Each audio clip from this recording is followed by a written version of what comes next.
So Dark Clouds East Lindsey kicked off in Lincoln. We went to the Museum of Lincolnshire Life and had an absolutely brilliant session looking around the gallery, the special exhibition they've got there. Some really, really knowledgeable people took us round. Mixture of sort of facts and stories, narratives, which really gave a fantastically clear starting point for the young people as a springboard into this creative work. And then I was working with Tim and Martha Ann, percussionist and trombonist from the orchestra, in 2 local schools, not far from here, Banovalum and Dyke. My name's Tom Dale. I'm the dance workshop leader. I'm a choreographer. I create pieces with my own company, Tom Dale Company, professional pieces, and we also do participation work like this Dark Clouds piece. It's a merger of the professional and the participation work that we do, which is really a fantastic opportunity for the participants to see work alongside professional dancers.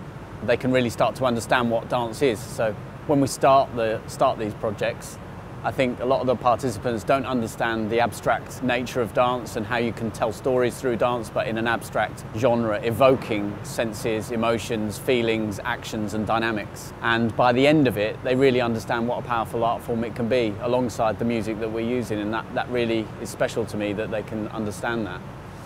We worked on a mixture of pieces that have been in the other Dark Clouds range, set, project, and brand new ones as well. Some of those, 2 of those, had brand new dance choreographed with Tom Dale, and then sent it over to Tom, and the dancers worked with our recordings to choreograph them. A few little tweaks and we put them together back at school, and then we've been in this amazing aircraft hangar for the last 2 days, battling against the elements. It's been really cold, really, really cold. And we got some heaters in today, which are very noisy, but very warm, and we're grateful for that. So things have been warming up in every way, actually. We've been working really hard, but also enjoying this space. We've been overshadowed by a Lancaster bomber, and everybody was reduced to the sort of status of little kid when the engines were revved up today. And you couldn't really tell, we were all in our hoodies, and you couldn't tell who was a teacher or a professional musician or a kid. Just what everybody was just kind of like, yay, there's a Lancaster.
And that's been amazing. So totally worth the payoff of the difficult space in terms of the temperature and the sound as well. We've had to work really hard because it's a big wide space and there's not much keeping our sound in. I think this project, East Lindsey, has gone really well. Really difficult beginning because it's just so hard with the amount of time available.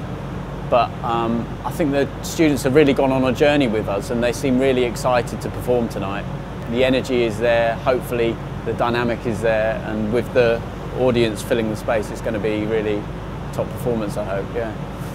I really think it's a new thing for these schools. I think Monk's Dyke have done some dance, but Banovalum hadn't done much dance. So I think we've really taken them on a journey, starting with warm-ups, starting to get their physicality going, teaching them movement phrases. We worked with them on the ideas of preparing for war, preparing mentally, physically, and looking at formations as well. So we taught them phrases, movement phrases, but also they had to then come up with their own tableaus and formations and ways to structure that work.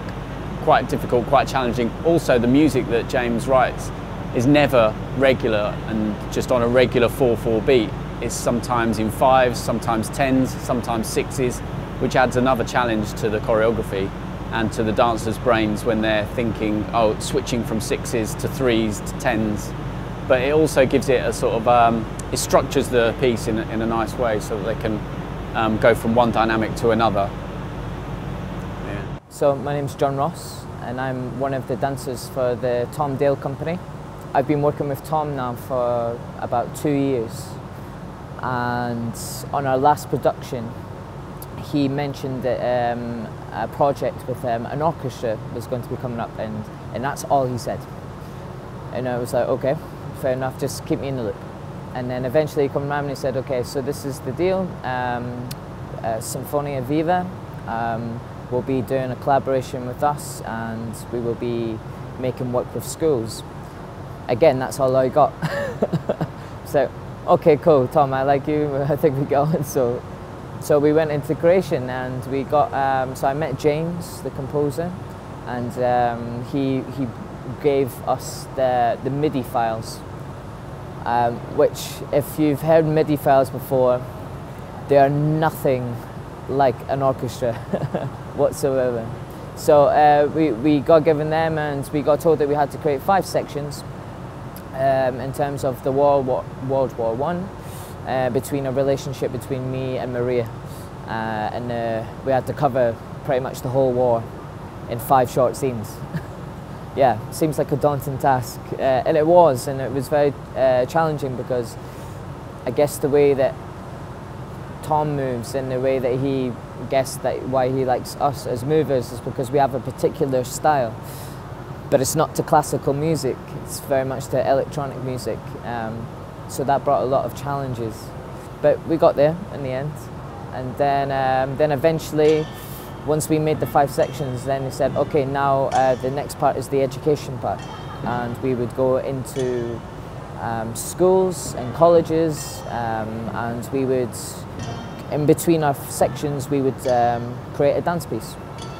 And so me, Tom and Maria would sit down and we'd break up who would go where, and etc., and then we would decide, okay, so for this school, whoever they are, I think that they fit in between this section, and then so we'd come up with all these ideas, so 4 short pieces, and then we'd go off and we'd create all these works, and I think this is now our 4th or 5th show, I think it is, and it's great because each time it's very different. It brings up its challenges, definitely a lot of challenges, but it's very exciting. It's great to be a part of.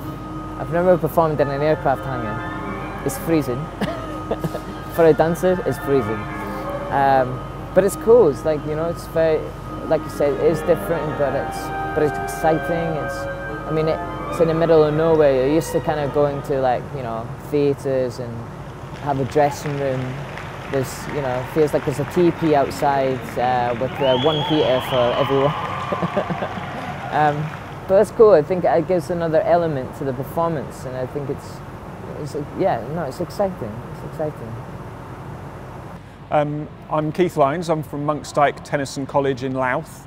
We were introduced to the project by letter, just explaining who Sinfonia Viva were and what kind of things they'd done in the past, what the aims were for this project, who they wanted to be involved, what kind of students they wanted to be involved, the numbers, that kind of thing. And that's led to us being here today.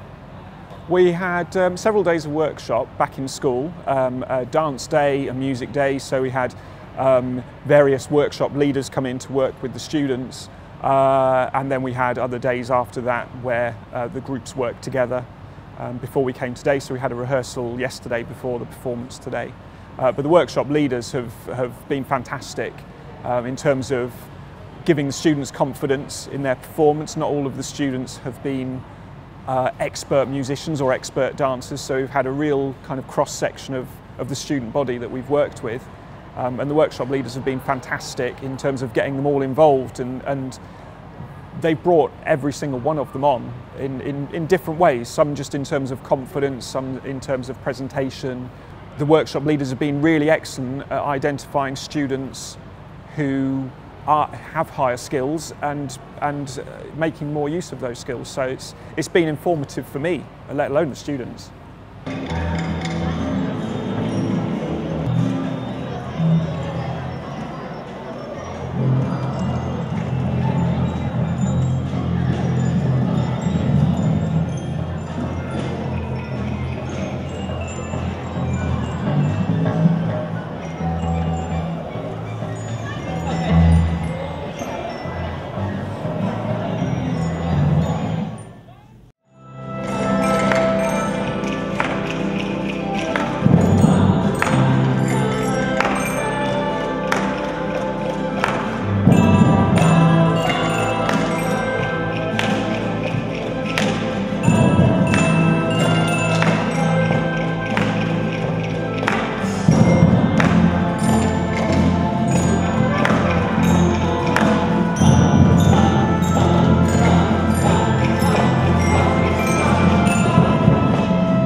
So actually we've done a lot these last 2 days on getting the young people to really watch, which we don't always have to do. Often you can get away with, well, we're used to hearing Tim on the kit.